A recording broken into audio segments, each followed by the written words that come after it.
안녕하세요. 세계지리 스텝 바이 스텝 진짜곰 이진웅입니다. 자, 오늘은 벌써 27번째 시간입니다. 자, 지난 시간에 우리 인구 구조와 인구 문제 살펴봤는데요. 오늘은 인구의 이동과 그 다음에 지역의 변화까지 살펴보도록 하겠습니다. 자, 간단하게 지난 시간에 했던 내용 정리해볼까요? 자, 지난 시간에 우리 선진국과 개발도상국의 인구 구조 그리고 인구 문제 비교하는 내용 살펴봤습니다. 자, 선진국과 개발도상국의 인구 구조를 비교할 때, 자, 일단 유소년층의 비중 선진국과 개발도상국 중에서 개발도상국이 더 높다 그랬고요. 상대적으로 노년층의 비중은 선진국에서 높게 나타난다고 얘기했습니다. 다음 인구 문제, 선진국 2개, 개발도상국 2개 살펴보시면 되는데요. 선진국의 인구 문제 2개 뭐 있었죠? 저출산, 고령화, 안 낳고 노년층의 비중이 높게 나타납니다. 다음 두 번째 개발도상국의 인구 문제 역시 2가지가 있습니다. 첫 번째 인구 급증, 인구가 폭발적으로 늘어나고 있습니다. 그런데 폭발적으로 늘어난 인구의 대부분이 지금 어디로 모여들고 있냐면 대도시로 모여들고 있죠. 그래서 인구 급증과 함께 대도시 인구 과밀, 이 2가지가 개발도상국에서 나타나는 인구 문제라고 얘기했습니다. 원인이 무엇인지, 이로 인한 영향이 무엇인지, 이런 것들을 해결하기 위한 대책들은 어떤 것들이 있었는지 간단하게 정리해 보시면 좋을 것 같습니다. 자, 좋습니다. 자, 오늘은 인구 구조, 인구 문제에 이어서 인구 이동 그리고 지역 변화 살펴볼 건데요. 자, 전 세계적으로 최근에 수많은 인구 이동이 일어나고 있습니다. 한 지역을 떠나 다른 지역으로 향하고 있다는 얘기죠. 그리고 이러한 인구 이동에 의해서 다양한 지역 변화가 나타나고 있는데요. 오늘의 핵심, 인구 이동이 어디에서 어느 방향으로 이루어지고 있느냐, 그리고 이러한 인구 이동에 의해서 어떤 지역이 어떻게 변화하고 있느냐, 여기까지 살펴보도록 하겠습니다. 자, 본격적인 내용 진행하기 전에 오늘도 오프닝 코너 끌림 준비해봤습니다. 벌써 27번째 끌림이네요. 자, 늘 끌림 준비할 때마다 오늘은 또 어디라지, 오늘은 또 어디라지, 굉장히 고민 많이 하는데요. 오늘은 어렵지 않게 골라봤습니다. 자, 어렸을 적부터 정말 가보고 싶었던 곳 중에 하나인데요.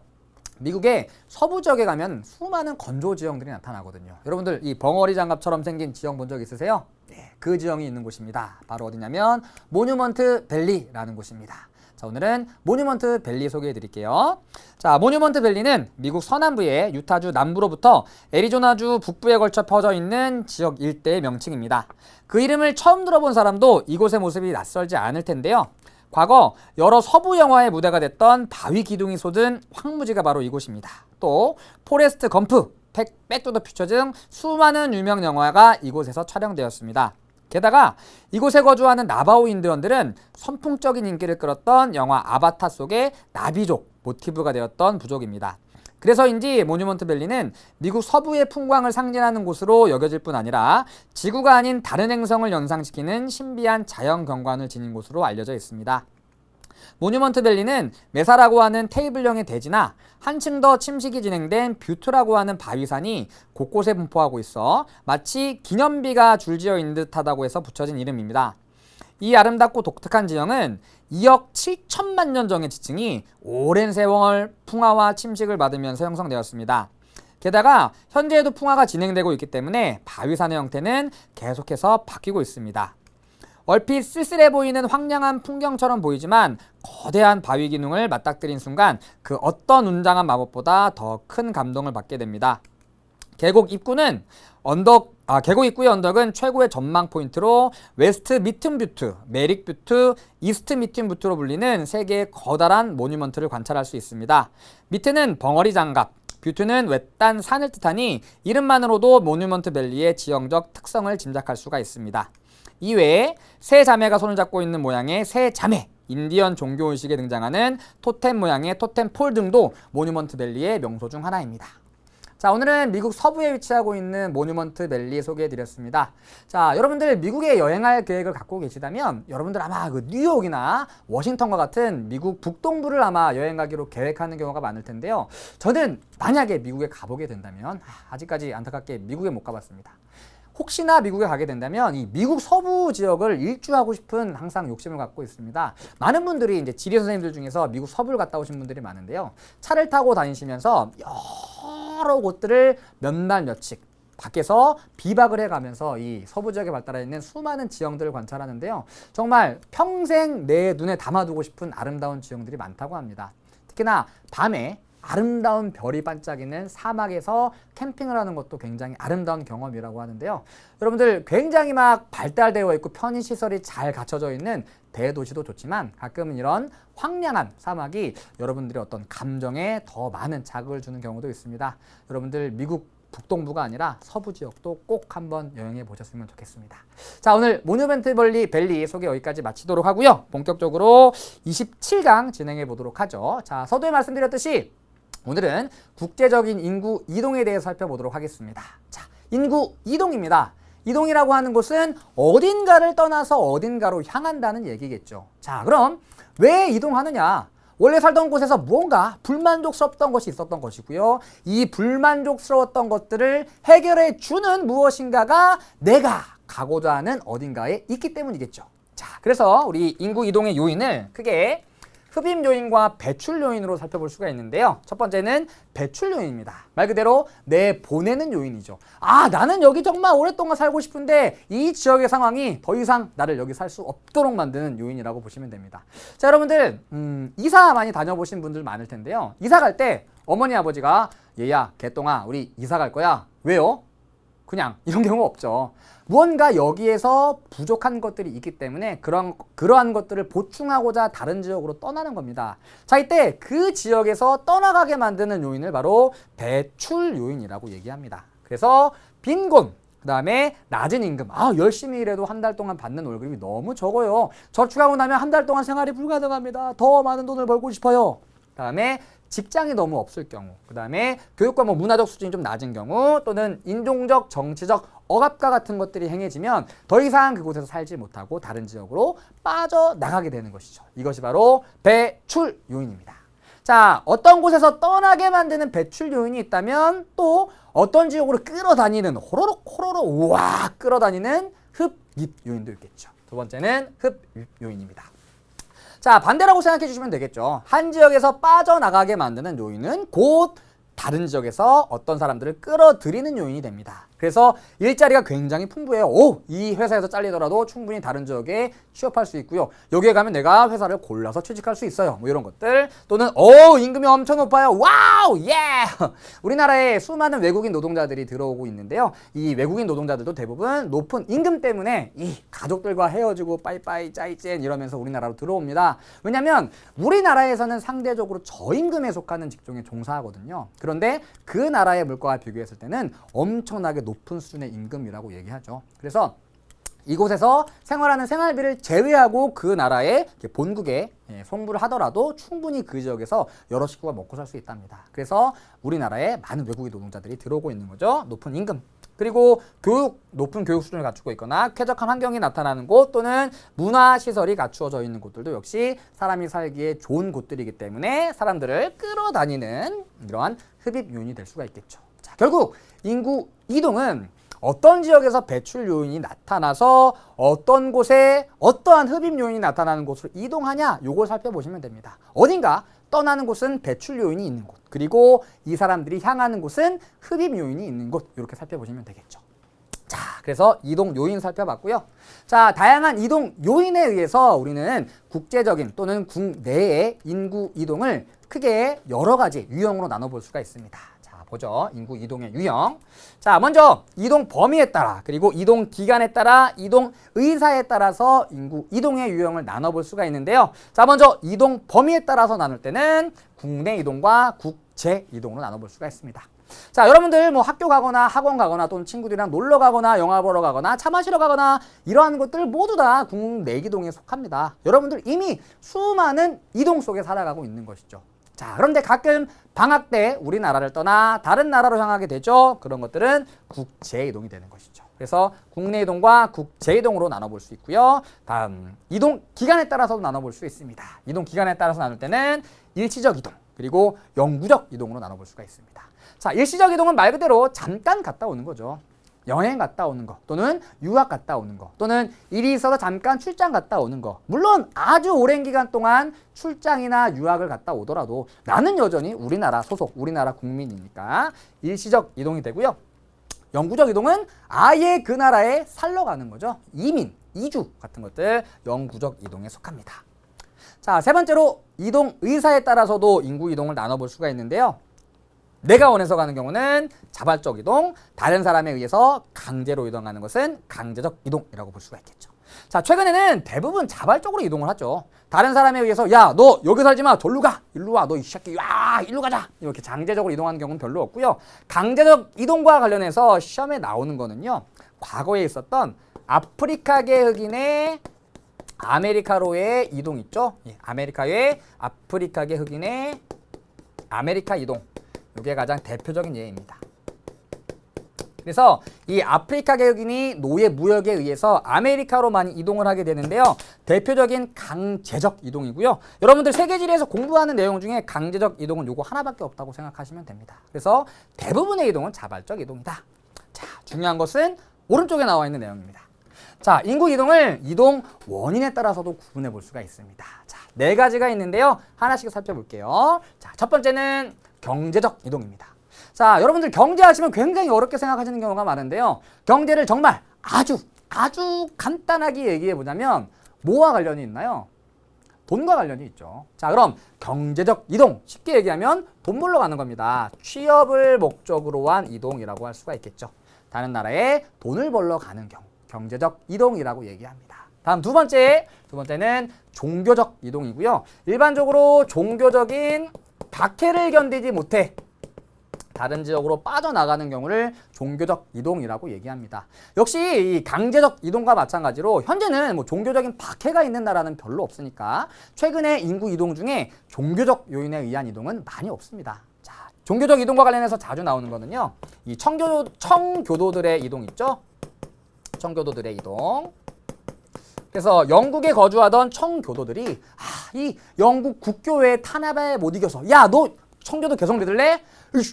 국교에 믿어야지. 야, 안 돼, 너, 야. 막 박해를 하다 보니까 진짜 여기서 진짜 더러워서 못 살겠네 하면서 다른 나라로 갑시다. 라고 해서 이제 메이플라워호라는 배를 타고 아메리카로 이동을 하게 되죠. 이게 바로 종교적 이동의 가장 대표적인 사례라고 할 수가 있습니다. 다음 세 번째는 정치적 이동입니다. 자, 정치적 이동은 말 그대로 한 나라의 어떤 정치적 상황이 굉장히 불안정한 경우에 한 나라에서 다른 나라로 이동하는 경우, 그것을 정치적 이동이라고 하는데요. 일반적으로 내전 또는 내전이나 전쟁, 그 다음에 독재, 이러한 것들로 인해서 한 나라에서 다른 나라로 빠져나가는 이러한 것들을 정치적 이동이라고 할 수 있습니다. 자, 우리나라랑 정말 가까운 이 북한에서도 많은 탈북자들이 발생하고 있는데요.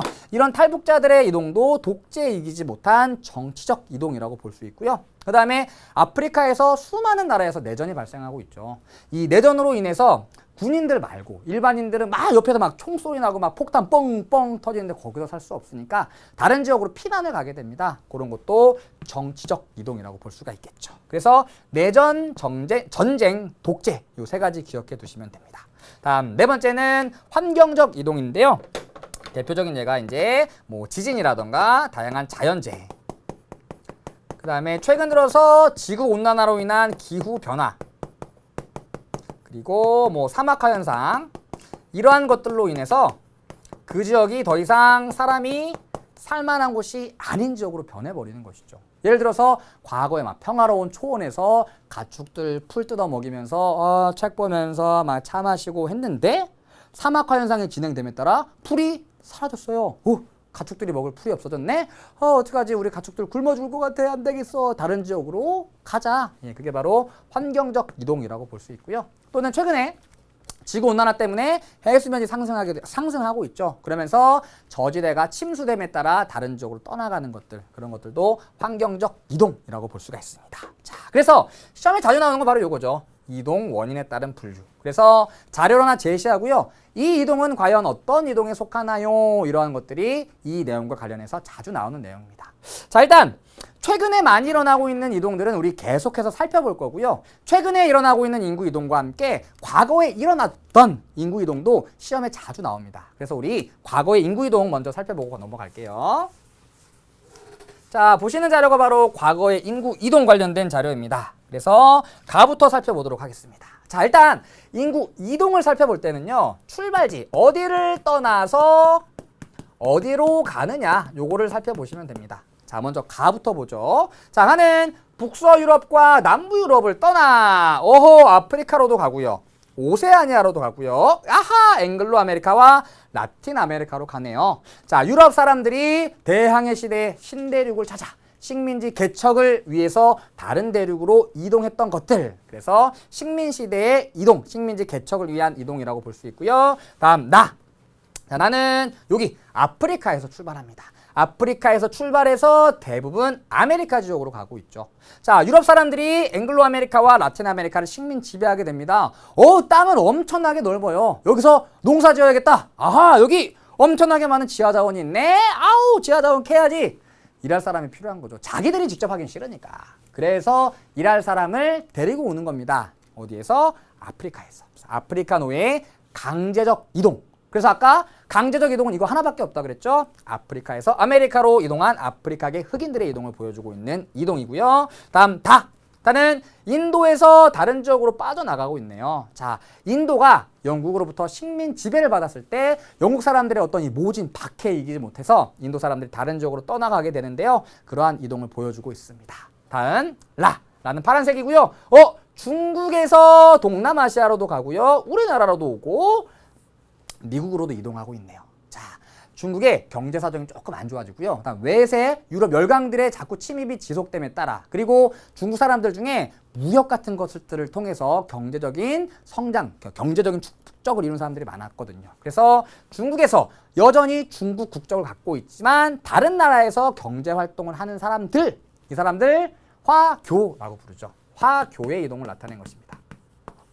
전 세계의 경제는 화교와 유태인들이 이끌어 나간다고 하는데요. 특히나 화교가 중남아시아에서 차지하는 이 경제적인 비중이 가장 높습니다. 전 세계의 화교가 거의 6천만 명 가까이 된대요. 우리나라 인구보다도 많죠. 그리고 전 세계의 화교 자본이 2,000조 원 정도 된답니다. 엄청납니다. 그러니까 세계의 금융을 돌리는 사람들이 대표적인 사람들이 바로 화교입니다. 그리고 동남아시아의 100대 기업 중에 절반 이상 가까이를 화교 사람들이 갖고 있대요. 그 정도로 큰 영향을 끼치고 있는 막대한 부를 자랑하는 사람들이 바로 화교입니다. 그래서 이 중국의 어떤 그 국적을 갖고 있으나 다른 나라에서 활동하는 그 사람들 또는 자손들 이라는 말이 화교거든요. 그래서 화교의 이동을 보여주는 그림이라고 볼 수 있겠네요.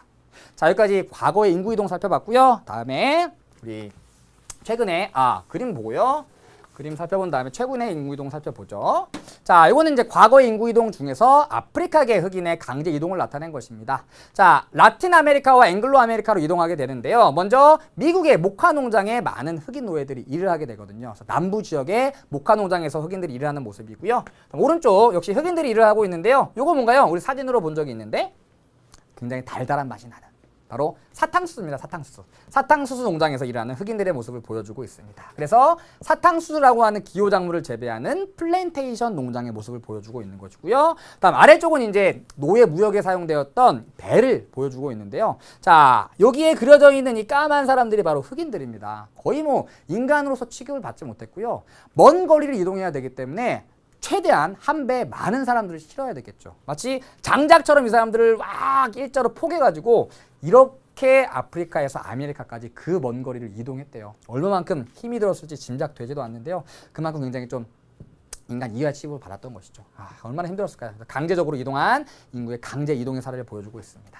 다음에 이것은 이제 다른 나라에 거주하고 있는 중국인들, 화교, 다른 나라에 거주하고 있는 인도인들을 보여주는 그림입니다. 자, 빨간색이 바로 화교의 분포를 보여주고 있는 건데요. 자, 동남아시아 지역에 집중되어 있죠. 엄청나죠? 이 동남아시아 지도가 보이지도 않을 정도로 많은 화교가 여기에 분포하고 있습니다. 그래서 동남아시아 그리고 아메리카 지역으로도 많은 화교가 진출해 있고요. 대부분이 무역에 종사하는 사람들이 많아요. 그래서 세계 화상 대회라는 대회가 열리기도 하는데요. 화상이 아이고 이 화상아 할 때 화상이 아니고요. 이 화교 상업자분들, 화교 상인들을 줄인 말입니다. 그만큼 전 세계적으로 큰 영향을 끼치는 사람들이에요. 자, 여기까지 우리 과거의 인구 이동 살펴보고요. 다음에 아래로 내려가서 최근에 나타난 인구 이동 살펴볼게요. 자, 일단 최근에 나타나는 인구 이동의 두 가지 인구 유형의 특징을 살펴보자면 우리는 일단 세계지리니까 국내 이동이 아니라 국제 이동을 보겠죠. 그 다음에 일시적인 이동은 너무나 많습니다. 가끔 나오는 게 관광과 관련된 이동인데요. 그거보다 영구적인 이동 같은 것들, 이주 같은 것들 이런 것들도 나오지만 가장 중요한 것은 이동 의사에 따라서는 자발적 이동과 강제적 이동 중에 자발적 이동이 많다 그랬고요. 그 다음에 요인, 이동 요인에 의해서 분류했을 때는 돈 벌러 경제적 요인에 의한 이동이 많다 그랬죠. 최근의 인구 이동의 특징은 자발적 인구 이동, 그 다음에 경제적 인구 이동이 많다. 이게 가장 핵심입니다. 자발적, 특히나 경제적 요인의 인구 이동이 많다. 자, 그럼 경제적 요인의 인구 이동이라는 것은 아까 말씀드렸듯이 취업을 목적으로 돈을 벌러 가는 겁니다. 그래서 노동력의 국제적인 이동이 가장 대표적인 경제적 요인의 이동이라고 볼 수가 있겠죠. 자, 그럼 대부분 돈을 벌러 이동하는 사람들은 출신국이, 다시 얘기해서 경제 수준이 낮은 지역에서 돈 벌러 나갈까요? 아니면 경제 수준이 굉장히 높은 지역에서 돈을 벌러 다른 지역으로 나갈까요?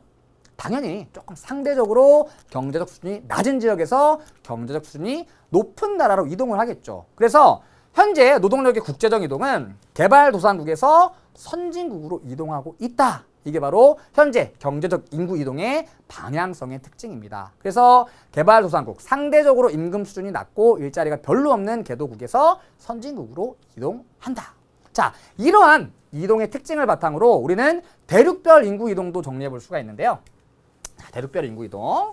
자, 아시아와 아프리카, 라틴 아메리카는 상대적으로 개도국의 비중이 높죠. 반면 유럽, 오세아니아, 앵글로 아메리카는 상대적으로 선진국의 비중이 높게 나타납니다. 돈을 벌러 간대요. 한 달 일했는데 10만 원 버는 데로 갈까요? 300만 원 버는 데로 갈까요? 당연히 300만 원 버는 데로 가야겠죠. 그러면 어디에서 어디로? 여기에서 여기로 이동하고 있다는 얘기죠. 이렇게. 자, 그럼 아시아와 아프리카, 라틴 아메리카의 수많은 개발도상국에서는 많은 사람들이 빠져나가고 있는 것이죠. 인구가 감소하고 있고요. 이렇게 전출에 의해서 인구가 줄어드는 것을 사회적 감소, 그리고 이러한 지역을 순유출 지역이라고 그랬죠. 자, 그리고 여기 있던 사람들이 여기로 갑니다. 이 지역은 인구가 늘어나겠죠. 전입에 의해서 사람들이 몰려들면서 인구가 늘어납니다. 이런 것들은 순유입이라고 부를 수 있겠죠. 그래서 정리하자면 최근의 인구 이동의 가장 큰 특징이 요겁니다.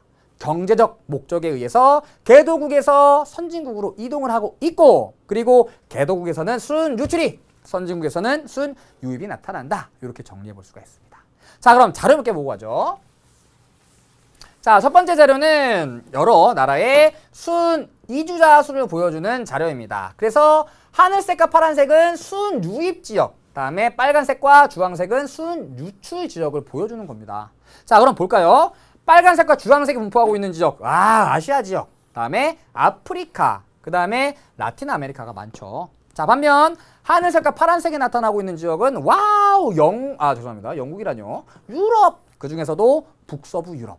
반면 동유럽은 상대적으로 유출이 일어나고 있고요. 그리고 앵글로 아메리카 역시 순유입 지역, 그리고 오세아니아도 순유입 지역입니다. 상대적으로 경제적 수준이 낮은 지역에서 높은 지역으로 돈 더 많이 벌기 위해서 많은 사람들이 이동하고 있다. 이게 바로 최근 국제적 이동의 특징이라는 것이죠. 자, 다음 자료 보죠. 자, 그래서 대륙별 인구의 사회적 증감을 살펴보면 아시아와 아프리카, 라틴 아메리카는 순유출이니까 사회적 감소가 일어나게 되는 것이죠. 그럼 아프리카랑 아시아에 있던 사람들은 주로 어디로 가냐면 유럽으로 가는 것이고요. 그다음에 라틴 아메리카에 살던 사람들은 주로 앵글로 아메리카로 이동을 하게 됩니다. 물론 아시아에 많은 사람들이 앵글로 아메리카로 이동을 하기도 합니다. 자, 여기서 우리는 공통점을 찾아볼 수가 있는데요. 대체 왜 아프리카 사람들은 앵글로 아메리카보다 유럽으로 더 많이 갈까요? 왜 라틴 아메리카, 멕시코 사람들은 유럽보다 왜 미국에 더 많이 갈까요? 자, 생각해보시죠. 멕시코에 살면서 미국을 놔두고 유럽 가는 게 더 이상하지 않나요? 자, 무슨 얘기냐면 가까운 곳으로 주로 간다는 얘기죠. 그래서 지리적으로 근접한 곳, 접근성이 좋은 곳으로 이동하는 경우가 많다. 이렇게 살펴볼 수가 있는 겁니다. 자, 그래서 우리는 이러한 자료에 가나 다를 찾아볼 수가 있습니다. 왼쪽은 유출 초과 대륙, 오른쪽은 유입 초과 대륙입니다. 자, 많이 들어온데요. 유럽 있고요. 다음 나와 다가 있습니다. 자, 다를 봤더니 유입이 초과되고 있긴 한데 그 숫자 굉장히 적죠. 미미합니다. 사람들이 별로 안 들어와요. 들어오긴 들어오는데 변동이 작아요. 어느 대륙일까요? 예? 작아요. 상대적으로. 인구적으로. 오세아니아입니다. 다가 오세아니아. 자, 다음 유입 초과 대륙 중에 유럽, 오세아니아 빼고 나가 앵글로 아메리카가 되겠죠. 다음에 아시아, 아프리카. 가장 많은 인구가 빠져나가는 지역은 아시아고요. 다음에 가가 라틴 아메리카가 되는 거죠. 자, 이런 식으로 대륙별 인구의 순유출과 유입을 찾아볼 수가 있다. 이렇게 살펴볼 수가 있습니다. 자, 그럼 우리 지역별로 또는 나라별로 어떤 인구 이동이 나타나고 있는지 조금 더 세세하게 알아볼게요. 자, 먼저 미국의 이민자 유입입니다. 자, 첫 번째. 자, 미국은 신대륙이라고 일컬어지죠. 그래서 유럽 사람들이 식민 지배에 의해서 그리고 많은 청교도들이 종교적 박해에 못 이겨 이쪽 신대륙으로 이동을 하게 됩니다. 그래서 영국인이 이주하게 되고요. 여기에 정착해서 돈을 벌려고 와, 농장 운영해봐야지. 하하, 일할 사람이 없네. 어느 사람 데리고 온다고요? 아프리카계 노예를 강제 이주시킵니다.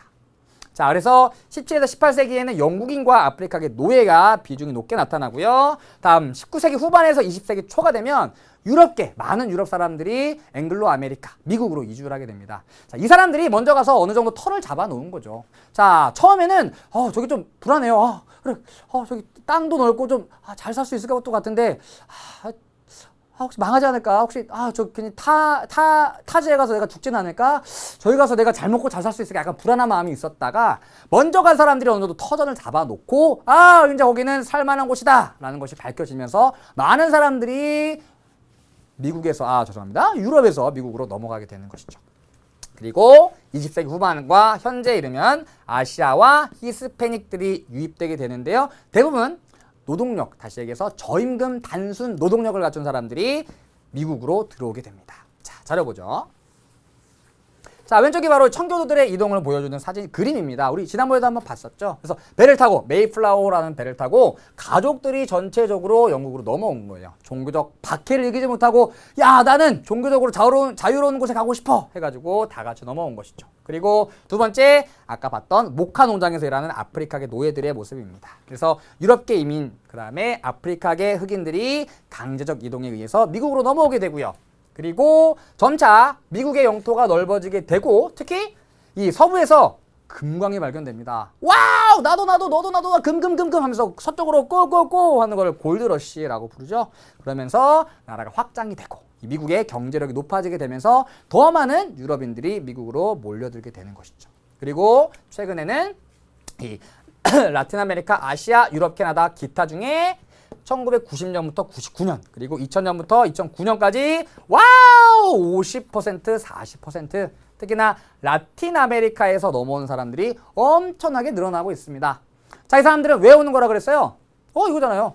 경제적 요인, 돈 벌러 오는 겁니다. 가까운 미국으로 취업을 위해서 오는 사람들입니다. 특히 라틴 아메리카 사람들의 비중이 엄청나게 높게 나타납니다. 이 사람들 히스패닉이라고 부르죠. 그리고 아시아에서 이동해 온 사람들도 늘어나고 있죠. 대부분 취업의 기회를 찾아서 경제적 요인에 의해서 이동하는 사람들입니다. 그래서 특히나 미국의 최근의 인구 성장은 이 히스패닉들이 주도하고 있는데요. 종교가 가톨릭이에요. 그래서 아이를 낳으면 낙태하지 않습니다. 거의 다 낳는 거죠. 특히나 낙태하지 않아서 많이 낳고요. 그 다음에 상대적으로 경제적 수준이 낮아서 많은 아이를 낳습니다. 그래서 인구 성장을 주도하고 있는데요. 이 사람들은 과거에 살던 멕시코와 가까운 미국의 남서부 지역에 주로 거주하게 됩니다. 히스패닉계가 많이 거주하는 지역, 남서부 지역이 되는 것이고요. 다음 아프리카계와 히스패닉계가 현재 어디에 많이 종사하나 봤더니만 특히나 히스패닉계 같은 경우에는 농림수산업, 농장에서 일하는 경우 많고요. 건설업에 종사하는 경우도 많습니다. 그다음에 기계 제조, 서비스업 이런 경우에 많이 종사하게 되는 것이죠. 특히 단순 노동력, 다시 얘기해서 어떤 전문적인 기술이나 고도의 지식을 갖추지 않아도 되는 이러한 업종에서 많이 종사하고 있다. 이렇게 살펴볼 수가 있을 것 같습니다. 자, 좋습니다. 다음 우리 서남아시아로 가보도록 합시다. 자, 서남아시아, 중동입니다. 중동하면 가장 먼저 뭐가 떠오르시나요? 와, 엄청나게 이게 많은 나라들이죠. 바로 석유. 그래서 석유를 팔아서 엄청나게 많은 경제적인 부를 축적하게 됩니다. 그것을 오일 머니라고 얘기하죠. 엄청나게 돈을 많이 벌었어요. 자, 이 많이 벌어들인 돈을 어디에 활용하냐면 자, 대부분 이 서남아시아 지역은 건조기후가 나타나는 지역이 많습니다. 사람이 살기에는 조금 적합하지 않아요. 나무 한 그루 자라지 않고요. 풀도 없는 경우가 대부분입니다. 자, 돈이 있을 때 그래, 우리 땅을 사람이 살만한 곳으로 만들어 보자. 그래서 땅을 녹지로 바꾸고 이 나라의 수많은 그 사회 기반 시설들을 건설하는데 많은 오일 머니들을 물 한 잔 먹겠습니다. 발음이 자꾸 꼬이네요. 투자하고 있는 거죠. 자, 그래서 사회 간접 자본 및 기반 산업에 많은 투자가 이루어지고 있는데요. 이렇게 와 완전히 사막에다가 공장 같은 거 짓는 거죠. 그 다음에 이런 사막이 완전 황무지입니다. 여기에다가 도로 같은 것들 만들고 있는 겁니다. 언젠가는 석유가 고갈되겠죠. 석유가 고갈된 이후에도 나라의 성장 동력을 확보해 놓기 위해서 이러한 많은 사회 간접 자본들을 건설하는데 돈을 쓰고 있는 겁니다. 자, 그리고 이건 카타르의 펄 카타르라고 불리는 곳인데요. 바다에 섬을 만들어 놨죠. 와, 엄청납니다. 그리고 얘보다 더 대단한 세계에서 가장 많은 석유를 수출하는 사우디아라비아. 와우! 킹 압둘라라는 곳인데요. 이 조감도예요. 아직까지 완료되지 않았는데요. 바다에다 새로운 도시를 만드는 겁니다. 돈이 엄청나게 많죠. 그러니까 완전히 새롭게 이 나라를 바꿔보려고 노력하는 겁니다. 당연히 이렇게 사회 간접 자본 및 기간 산업을 성장시키기 위해서는 많은 노동력이 필요하겠죠. 근데 문제가 있어요. 이 나라들 복지가 엄청나게 잘 갖춰져 있습니다. 열심히 일하지 않아도 정말 잠 안 자면서 노력하지 않아도 먹고 살만해요. 거기다가 건조기후가 나타나서 인구도 그다지 많지는 않습니다. 그럼 어떻게 하면 될까요? 다른 나라에서 외국인 근로자를 받아들이면 되겠죠. 그래서 과거에는 아시아, 특히나 우리나라랑 필리핀 출신의 노동자들이 서남아시아로 많이 가서 이제 건설업이나 좀 다양한 현장에서 이 이러한 것들을 만들기 위한 곳에서 많이 일을 했었죠. 그래서 이게 바로 과거에 중동의 건설업에 투입되었던 우리나라 사람들의 모습입니다. 정말 많은 사람들이 중동의 건설 근로자로 이주해 나갔고요. 여기에서 많은 외화를 벌여들여서 우리나라의 어떤 경제 성장에도 큰 영향을 주었다고 합니다. 자, 근데 문제가 있습니다. 이 일을 열심히 하고요. 고도의 기술력을 갖고 있는 것까지 좋아요. 그런데 서남아시아 지역은 대부분 이슬람교를 믿죠. 그런데 우리나라 사람들은 이슬람교를 믿지 않습니다. 문화적으로 차이가 나타나게 되는 거죠. 자, 어느 날 열심히 일을 하고 일을 마친 우리나라 사람들이 이런 거를 먹는 모습을 봅니다. 삼겹살에 소주, 와! 족발에 소주, 캬! 서남아시아 지역은 이슬람교 믿습니다. 돼지고기 먹지 않죠. 아니 어떻게 돼지고기를 어떻게 이렇게 정신을 혼미하게 만든 술을 먹을 수가 있어? 이 사람들, 우리나라 사람들은 야 이거 안 먹고 어떻게 일을 하냐? 야 이게 바로 우리 힘의 원동력이 안 먹을 수 없어. 계속해서 먹는 거죠. 갈등이 일어나게 되고. 그 다음에 라마단 기간에 단식 기간인데 막 사람들 배고파 죽겠네. 막 고기 구우면서 칙칙칙 먹습니다. 갈등이 일어나게 되는 것이죠. 그래서 이러한 갈등 때문에 최근에는 이슬람 문화권 노동자들이 많이 서남아시아 쪽으로 이동하고 있습니다. 똑같은 문화를 갖고 있으니까 이런 갈등이 별로 일어나지 않겠죠. 자, 그래서 최근에 인구 이동의 모습입니다. 그래서 초록색이 노동자 유출국이고요. 다음 주황색은 노동자 유입국입니다. 요런 지역의 사람들이 자기네 나라를 떠나서 사우디아라비아와 카타르, 아랍에미리트 등으로 이동해 오고 있는 것이죠. 이슬람 문화권의 사람들이 서남아시아로 이동해 오고 있다. 왜냐면 문화적으로 갈등이 일어나지 않으니까. 여기까지 정리해 볼 수가 있습니다. 자, 좋습니다. 다음은 유럽 볼게요. 유럽. 유럽은 선진국이 많죠. 굉장히 오랜 세월 동안 꾸준히 경제 성장을 이루어 오면서 현재 나타나는 인구 문제는 저출산 인구 고령화라고 했습니다. 그래서 노동력이 부족해요. 자, 그래서 최근에는 상대적으로 경제 수준이 낮은 동부 유럽, 그리고 지리적으로 가까운 북부 아프리카에서 많은 사람들이 유럽으로 넘어오고 있습니다. 자, 그리고 이런 사람들은 주로 미숙련 노동자인 경우가 많습니다. 그래서 특히나 이 북부 아프리카 같은 경우에, 그리고 서남아시아 같은 경우에는 이슬람교를 믿는 사람들, 이슬람교 신자들의 비중이 높죠. 그래서 이슬람교를 믿는 신자의 비중이 유럽에서 굉장히 늘어나고 있습니다. 그래서 유럽의 제1종교는 키리스트교고요. 그 다음에 제2 종교가 이슬람교가 제2의 종교로 떠오르고 있다는 얘기죠. 많은 사람들이 들어오면서. 자, 그 결과 현재 유럽의 인구 분포를 살펴보면 이렇게 되는데요. 자, 특히 독일 같은 경우에 굉장히 많은 외국인 노동자들이 들어와 있죠. 그래서 외국인 노동자의 비율이 8%가 넘어가는 대표적인 나라입니다. 그리고 외국인 노동자의 출신국도 굉장히 다양해요. 그래서 기타 북아프리카, 남유럽, 동유럽, 구유고연방, 터키 등 굉장히 다양한 곳에서 몰려오고 있습니다. 프랑스도 마찬가지죠. 굉장히 다양한 곳에서 많은 노동자들이 들어오면서 인구 구성이 굉장히 다양해지고 있습니다. 그래서 여러분들 항상 월드컵 같은 거 항상 치르기 전에, 경기 전에 이렇게 막 사진 찍는 거 본 적 있죠. 그리고 또 대표팀이 구성되면은 대표팀 단체 사진을 찍기도 하는데요. 이게 바로 이제 2010년 월드컵 때 프랑스 대표팀의 모습입니다. 거의 이 유럽계 백인을 찾아볼 수가 없을 정도로 다양한 인종으로 구성되어 있죠. 이 프랑스는 굉장히 이민자에 대한 어떤 이 거부감 같은 게 없는 나라래요. 그래서 굉장히 다양한 나라의 다양한 문화를 가진 이민자들을 받아들이는 나라로 유명합니다. 수많은 사람들이 이렇게 들어오면서 다양한 인구 구성이 나타나게 되고요. 그리고 이렇게 합법적으로 들어오는 사람들도 있지만 불법적으로 유럽으로 넘어오는 사람들도 많이 있대요. 그래서 얼마 전에 이 이탈리아령 람페두사 섬에서 많은 난민들이 탄 배가 뒤집히는 사고도 일어났죠. 이런 불미스러운 일이 일어나기도 한답니다. 그만큼 이 아프리카 지역, 서남아시아 지역이 경제적으로 조금 낙후했고 여기 가면은 돈을 많이 벌 수 있을 거라는 확신이 있는 거죠. 또 내전으로 인해서 정치적인 상황이 불리한 사람, 굉장히 불안한 경우도 많고요. 그런 사람들이 유럽으로 많이 이동을 하고 있습니다. 그래서 유럽의 이주 노동자 유입까지 살펴봤고요. 자, 다음 5번째, 요거 살펴보고 가죠. 자, 우리 여태까지 한 내용을 모두 살펴보면은 바로 요 그림이 되는데요. 바로 경제적 요인에 의한 노동력의 국제 이동을 나타낸 그림입니다. 자, 일단 빨간색으로 표시된 나라가 있고요. 보라색으로 표시된 나라가 있습니다. 자, 빨간색으로 표시된 나라는 경제적 원인에 의해 이주를 많이 받아들인 국가. 그래서 오세리아, 그다음에 북서부 유럽, 그다음에 앵글로 아메리카가 가장 대표적인 나라들이고요. 아까 살펴봤던 서남아시아 같은 경우에도 많은 이주를 받아들인 국가입니다. 자, 반면 이민자들의 주요 출신국을 살펴봤더니 대부분 아프리카, 그리고 동남아시아와 남부 중앙아시아, 그다음에 라틴 아메리카인 경우가 많죠. 자, 공통점을 찾아보자면 이주를 받아들인 국가는 경제적으로 수준이 조금 높은 나라고요. 반면 이민자들의 주요 출신국은 상대적으로 경제적 수준이 낮은 나라들이라고 볼 수 있겠죠. 그래서 개도국에서 선진국으로 이동하고 있다. 이렇게 정리할 수가 있습니다.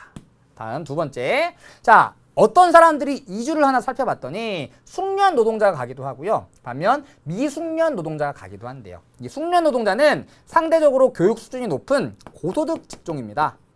반면 미숙련 노동자들은 그냥 하루 종일 바퀴 꼈다 빼고 창문 열었다 닫았다 하는 이런 단순 노동에 종사하는 사람들이 많아요. 그래서 숙련 노동자들이 떠나는 나라를 살펴보면 인도 굉장히 많고요. 우리나라에서도 많은 숙련 노동자들이 다른 나라로 가고 있고요. 일본도 마찬가지죠. 그다음에 유럽에서도 숙련 노동자들이 다른 지역으로 이동하는 경우가 있습니다. 그래서 숙련 노동자들은 상대적으로 경제적 수준이 높은 나라로부터 이동하게 되고요. 반면 미숙련 노동자들은 상대적으로 경제 수준이 낮은 지역에서 이동하게 되는 것이죠. 요 두 계층의 차이도 살펴볼 수가 있습니다.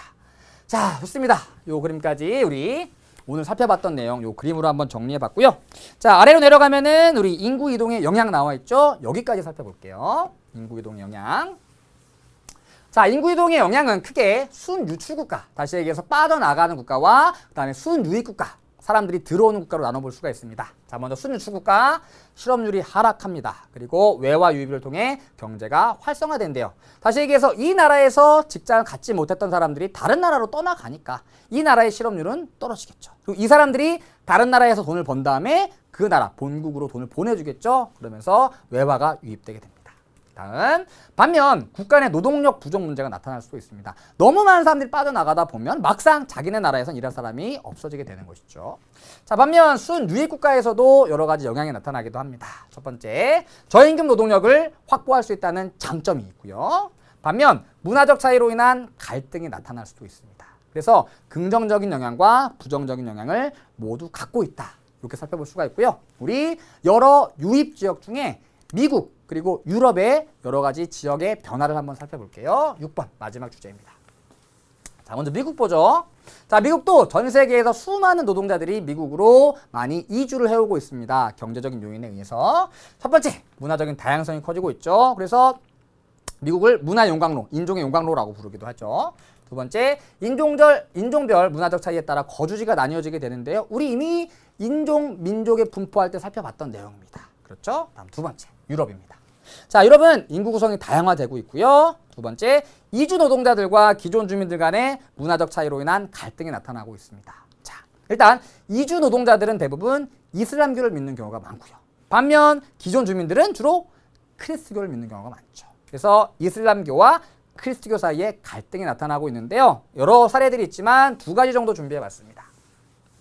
자, 일단 유럽 각국의 모슬렘 인구를 살펴보면 독일과 프랑스에서 굉장히 높게 나타납니다. 당연히 터키는 모슬렘 인구가 높게 나타나겠죠. 자, 그런데 이러한 모슬렘에 대한 사람들의 인식을 살펴봤더니, 자, 보라색은 호감이고요. 분홍색은 비호감입니다. 자, 물론 호감도 많지만 전반적으로 비호감을 나타내고 있는 사람들이 많다는 얘기죠.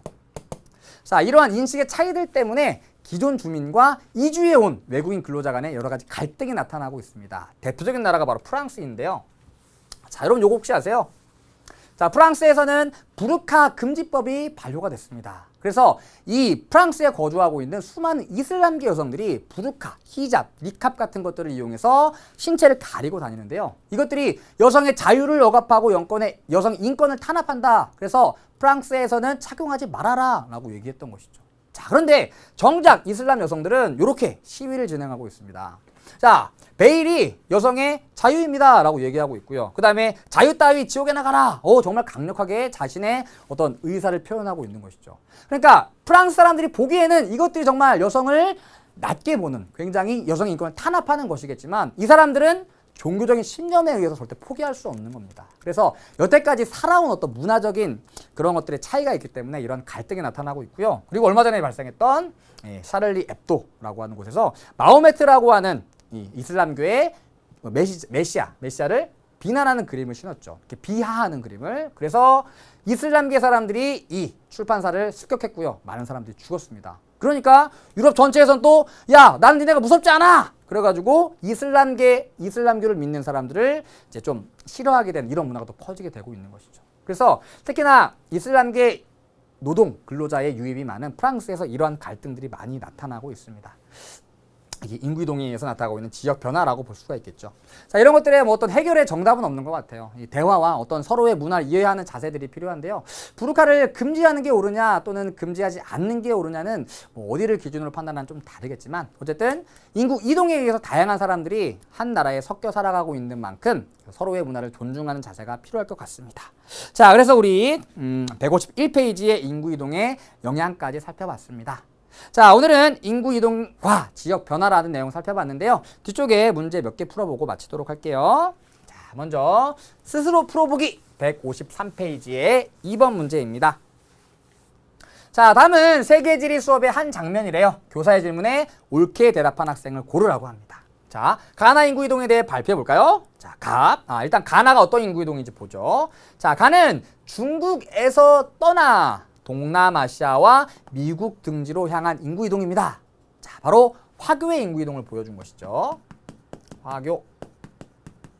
자, 다음 나는 아프리카에서 떠나 아메리카로 향했습니다. 바로 아프리카계 흑인 노예의 강제적 이동을 보여주는 것입니다. 나는 흑인 노예의 이동. 자, 좋습니다. 가부터 보죠. 가는 관광과 여가를 위한 일시적인 이동에 해당합니다. 아니죠. 이 사람들 여기에 살러 갔습니다. 옳지 않고요. 다음 나는 주로 플랜테이션을 위한 노동력 공급으로 이어졌습니다. 그래서 아까 사탕수수 농장과 모카 농장에서 일하는 사진 보셨죠? 맞는 내용이고요. 다음 가는 나보다 이주민의 경우 정착지에서의 사회 경제적 지위가 높습니다. 이 사람들 전 세계의 자본을 주물럭거리는 사람이라 그랬죠. 2천조 원 엄청난 경제를 갖고 있는 사람들입니다. 그래서 병도 맞고요. 다음 가나 모두 이동 의사에 의해서는 자발적 이동에 해당합니다. 아니죠. 화교의 이동은 자발적 이동이지만 아프리카 흑인 노예 이동은 대표적인 강제적 이동이라 그랬죠. 옳지 않습니다. 정답은 을과 병이 됩니다. 자, 다음 문제 보죠. 여러분 교재 154페이지의 2번 문제입니다. 좋습니다. 인구 이동의 유형과 사례를 정리한 표고요. 가라에 들어갈 사례를 옳게 제시한 것을 보기 위해서 고르라고 합니다. 자, 사례 이동 의사에 따라서 구분할 때 자발적 이동에 속합니다. 보기 보죠. 노예 무역에 의한 아프리카인의 아메리카로의 이동. 자발적 이동 아니죠. 강제적 이동입니다. 옳지 않고요. 다음 니은 중국인 화교의 동남아시아로의 이동 아니죠. 요게 바로 자발적 이동에 속하죠. 옳지 않고요. 다음 이동 원인 중에 경제적 이동입니다. 일자리를 찾아 돈 벌러 취업 기회를 찾아 멕시코에서 미국 남서부 지역으로 이동 경제적 이동의 대표적인 사례이고요. 다음 정치적 이동이네요. 아프가니스탄 전쟁으로 인한 난민의 이동. 그래서 전쟁, 내전, 독재 이러한 것들이 정치적 이동의 가장 대표적인 사례라 그랬죠. 정답은 디귿과 리를 포함한 5번이 되겠네요. 좋습니다. 다음 문제로 가죠. 자, 다음 문제는 여러분 교재 154페이지의 기본 문제 4번입니다. 자, 지도에 가나 지역에 대한 설명으로 옳은 것을 고르래요. 자, 이 지도는 나는 인구 순유입과 순유출 국가를 기준으로 구분하는 것이랍니다. 자, 가는 미국과 캐나다이니까 당연히 순유입 국가가 될 것이고요. 반면 나는 주로 라틴 아메리카에 위치해 있는 나라들이니까 순유출 국가들이 되겠죠. 자, 봅시다. 1번. 가는 인구 순유출 경향을 보이는 곳이래요. 아니죠. 여기는 순유입 경향을 보이는 곳입니다. 옳지 않고요. 2번. 나는 인구의 사회적 증가가 나타나는 곳이래요. 자, 사회적 증감은 전입에서 전출을 빼준 것이라 그랬죠. 전입보다 전출이 많으면 사회적인 감소가 나타나고요. 그런 지역을 순유출 지역이라고 부른다고 했습니다. 따라서 사회적 감소라고 해야지 맞습니다. 다음 3번. 가는 나보다 1인당 국내 총생산이 많다. 그러니까 상대적으로 경제적인 수준이 낮은 곳에서 돈을 더 벌기 위해서 가로 이동하는 것이죠. 3번이 정답이고요. 나머지 선제도 보죠. 4번. 나는 가보다 3차 산업 종사자의 비중이 높다. 자, 일반적으로 3차 산업, 서비스 산업은 경제적인 수준이 높을수록 3차 산업의 비중이 높게 나타납니다. 따라서 순유입 지역인 선진국이 3차 산업의 비중이 높게 나타나겠죠. 역시 옳지 않고요. 5번. 가는 일자리 부족. 나는 인구 고령화 문제가 심각하대요. 자, 가에서 일자리가 부족한데 나에서 가로 또 이동하면 일자리가 더 부족하겠죠. 아니, 일단 일자리가 부족하면 나에서 가로 이동하진 않겠죠. 여기에서 일자리가 부족하니까 부족한 일자리를 찾아 가로 이동하는 것이니까 옳지 않은 예고요. 정답은 3번입니다. 자, 다음 문제로 가보죠. 자, 다음 문제는 여러분 교재 155페이지의 6번 문제입니다. 자, 다음은 세계지리 수업의 한 장면이래요. 교사의 질문에 옳게 대답한 학생을 고르라고 합니다. 자, 가와 나가 나와 있는데요. 자, 가를 봤더니 와우! 라틴 아메리카에서 어마어마한 인구가 앵글로 아메리카로 이동하고 있습니다. 왜 갈까요? 취업의 기회를 찾아서 경제적 이동의 모습을 보여주고 있고요. 다음 나는 중국에서 출발해서 동남아시아 지역으로 이동하고 있네요. 화교의 이동이고요. 역시 경제적 목적의 이동이라고 볼 수 있습니다. 자, 그럼 보죠. 교사, 가나 인구 이동에 대해 발표해 볼까요? 가의 이주자들은 미국 남서부 지역에 주로 거주한대요. 그렇죠. 미국의 남서부 지역에 히스패닉의 비중이 높게 나타납니다. 맞고요. 여기다 적을까요? 다음, 나의 이주자들은 대부분 이슬람교를 믿습니다. 아니죠. 이 사람들 이슬람교 믿지 않습니다. 옳지 않고요. 다음 가나 모두 경제적 요인에 의한 인구 이동에 해당합니다. 그렇죠. 갑과 병이 맞고요. 다음에 가나 인구 이동으로 인구 유입 지역은 고급 기술 인력 확보가 유리해졌답니다. 자, 일반적으로 여기서 떠나는 사람들, 다시 얘기해서 이 지역으로 유입되는 사람들은 저임금 단순 노동에 종사하는 경우가 많죠. 따라서 고급 기술 인력 아닙니다. 정답은 갑과 병까지 살펴볼 수 있겠네요.